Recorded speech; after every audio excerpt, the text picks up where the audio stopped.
ሰላም ጤና ይስጥልኝ ውድ የደስታ ሞቲቬሽን ቤተሰቦች፣ በዛሬው ቪዲዮአችን ደግሞ ስለ አቮካዶ አስገራሚ የጤና በረከቶች እናያለን። አብራችሁን ቆዩ።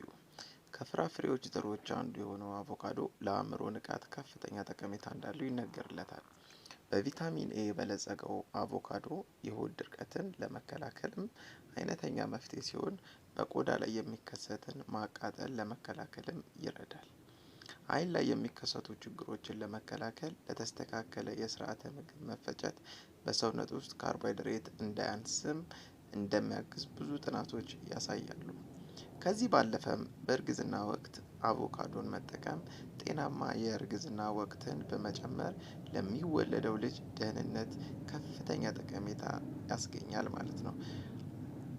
ሌላኛው አቮካዶ ካለው የጤና ጠቀሜታ ባሻገርም ለውጫዊ ገጽታ የሚያስገኛቸው ጥቅሞች አሉት። ከነዚህም ውስጥ ለየት ያለውና በአብዛኛው የማናስተውለው ጠቀሜታውን እንመልከት። አቮካዶን በምግብ መልክ ብቻ ሳይሆን በጥሬው ልጦ በመቀባት ከሚያስገኘው ጠቀሜታ ተቋዳሽ መሆን ይቻላል። በውስጡ የሚገኘው የተፈጥሮ ዘይት በይዘቱ ለስላሳ ስለሚያደርገው የተቀቡት ጥሬ አቮካዶ በቀላሉ ወደ ቆዳ ዘልቆ እንዲገባ ያስችለዋል። ይህ ደግሞ ቆዳን በማለስለስ የቆዳ ድርቀትንና የቆዳ መቀረፍን ያስወግዳል ማለት ነው። ሌላኛው የአቮካዶ ጠቀሜታ ደግሞ በፀሐይ ብርሃን ብዛት የተቃጠለ የሰውነት ክፍል ማደስ መቻሉ ነው። ሰውነቱ ላይ በጥሬው በሚቀቡት አቮካዶ ለፀሐይ ብርሃን ተጋላጭ የሆኑ የሰውነት ክፍሎችን መታደግ ይቻላል።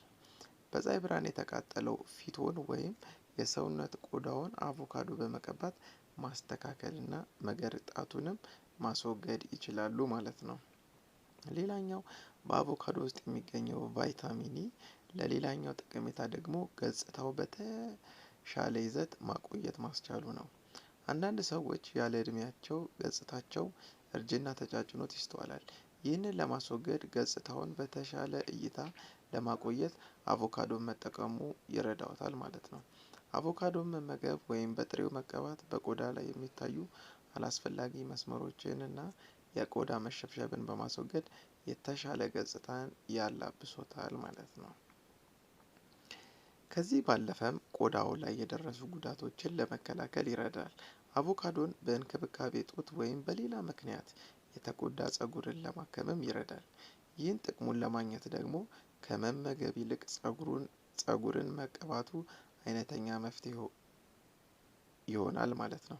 ታዲያ እነዚህን ጥቅሞች ለማግኘት ከፈለጉ የተጎዳው የሰውነት ክፍሎ ላይ የሚደርሰው ያክል አቮካዶ አለስልሰው በመቀባት እስከ 15 ደቂቃዎች ባለበት እንዲቆይ ያድርጉትና ለተከታታይ ቀናት ቢሞክሩት የአቮካዶን ጠቀሜታዎች ማግኘት ይችላሉ ማለት ነው። ስለዚህ ይህንን ቪዲዮ ለሌሎችም እንዲደርስ ሼር፣ ላይክ እንዲሁም ሰብስክራይብ ታደርጉ ዘንድ በአክብሮት እንጋብዛለን። ስለነበረን ጊዜ እጅግ አድርገን እናመሰግናለን።